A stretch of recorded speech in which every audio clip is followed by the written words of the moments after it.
Assalamualaikum warahmatullahi wabarakatuh. Kembali lagi bersama saya Nofri Erwina di video perkuliahan Matematika Bisnis 2.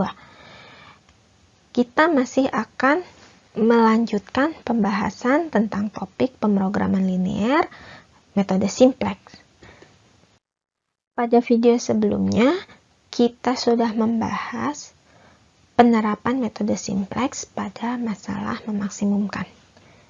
Kali ini kita akan membahas penerapan metode simplex pada masalah meminimumkan. Kita ingat lagi sebelumnya bahwa metode simplex itu diterapkan pada permasalahan memaksimumkan standar, di mana syarat-syaratnya ada sebagai berikut ini. Lalu, misalkan jika kita menghadapi permasalahan program linear seperti yang tertera ini, apakah kita bisa menerapkan metode simplex? Jika kita bandingkan dengan masalah memaksimumkan, di sini ternyata yang membedakan adalah fungsi objektifnya. Fungsi objektifnya dalam bentuk meminimumkan.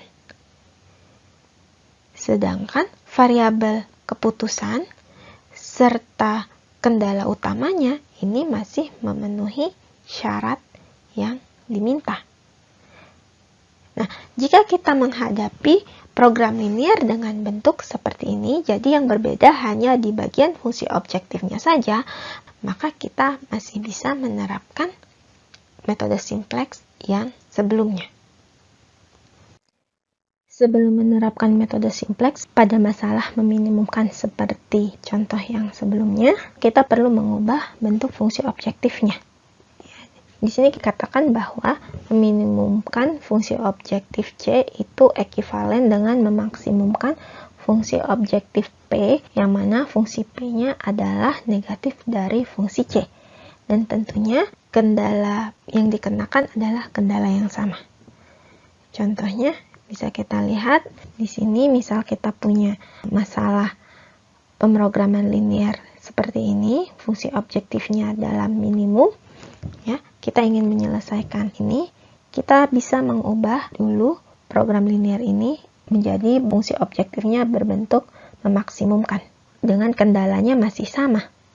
Kedua masalah ini ekivalen, artinya solusi optimal yang didapatkan dari menyelesaikan persamaan yang di sebelah kanan itu akan sama dengan solusi optimal jika kita menyelesaikan masalah di sebelah kiri. Dan kita ketahui bahwa masalah yang di sebelah kanan ini bisa kita selesaikan dengan metode simplex. Jadi kita selesaikan saja masalah yang di sebelah kanan terlebih dahulu dengan menggunakan metode simplex. Untuk menyelesaikannya, ya kita lihat dulu, ini kita punya program linear yang awal. Kita dapatkan dulu tablo awalnya dengan cara mengubah dulu program linear ini menjadi bentuk sama dengan semuanya, dengan semua variabelnya berada di ruas kiri. Di sini kita bentuk tablo awalnya, dan dari tablo ini kita bisa dapatkan solusi basis sebagai berikut. Jika dilihat bahwa tablo ini belum optimal, karena masih ada entry negatif pada baris objektifnya. Ya, jadi ini iterasi yang pertama, kita cari dulu elemen pivotnya. Yang pertama cari kolom pivotnya, yang ini kolom pertama. Kemudian kita cek rasionya. Ya, didapat di sini baris pivotnya adalah baris ketiga, dengan 2 adalah elemen pivot. Kemudian kita kenakan operasi baris, ya di sini aturannya seperti ini. Jadi kita akan dapatkan tablo simplex yang baru. Kemudian dari tablo ini kita akan dapatkan solusi basis sebagai berikut. Ini adalah solusi basis dari tablo yang baru. Tapi kalau kita lihat di sini bahwa tablonya masih belum optimal juga. Ya, karena masih mengandung entry negatif pada baris objektifnya. Oke, kita lakukan iterasi sekali lagi. Di sini kita cari elemen pivot, tentukan dulu kolom pivotnya. Kita dapatkan kolom ketiga. Kemudian kita cek rasionya. Di sini yang ada rasionya hanya baris kedua. Jadi otomatis baris kedua ini adalah baris pivot. Dan entry 7/2 ini merupakan elemen pivotnya. Kemudian kita lakukan operasi baris seperti ini. Kita akan dapatkan tableau yang baru. Seperti ini. Dari tableau ini kita akan dapatkan solusi basisnya sebagai berikut. Kalau kita lihat tableau ini juga belum optimal, ya, karena masih ada entry negatif di sini. Kemudian kita lakukan iterasi lagi, cari lagi elemen pivot yang baru, ya. Di sini kita cari kolom pivotnya adalah kolom 2, ya, entry paling negatif di baris objektif kolom 2. Kemudian kita cari rasionya. Di sini yang memiliki rasio hanya baris pertama dan baris ketiga. Ya, baris keduanya entry-nya bernilai negatif di sini. Jadi tidak ada rasio.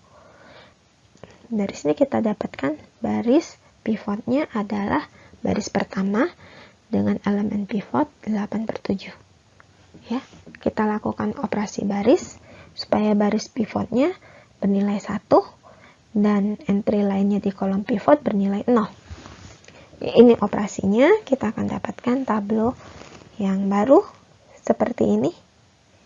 Kita lihat bahwa tableau ini sudah optimal. Jadi kita dapatkan solusi basis optimalnya seperti ini. Namun perlu diingat bahwa ini adalah solusi basis optimal untuk masalah memaksimumkan. Tadi pada masalah memaksimumkan, kita dapat solusi basis optimalnya seperti ini. Nilai optimalnya adalah P sama dengan 58. Nah, kemudian bagaimana cara menentukan solusi optimal dari masalah meminimumkannya? Jadi dari sini kita dapatkan solusi basisnya masih sama, ya, solusi dari variabel keputusannya nilainya masih sama. Yang berbeda adalah nilai optimalnya. Ya, di sini tadi kita dapatkan hubungan P itu adalah negatif C. Jadi nilai optimal pada masalah meminimumkan adalah C-nya adalah negatif 58. Yang nggak lain adalah negatif dari nilai P-nya. Demikian cara menyelesaikan program linear masalah meminimumkan dengan metode simplex. Sebagai latihan, adik-adik bisa mencoba menyelesaikan permasalahan berikut. Dan dengan berakhirnya video ini, maka topik pemrograman linear sudah selesai. Sampai bertemu di kesempatan lainnya. Selamat belajar.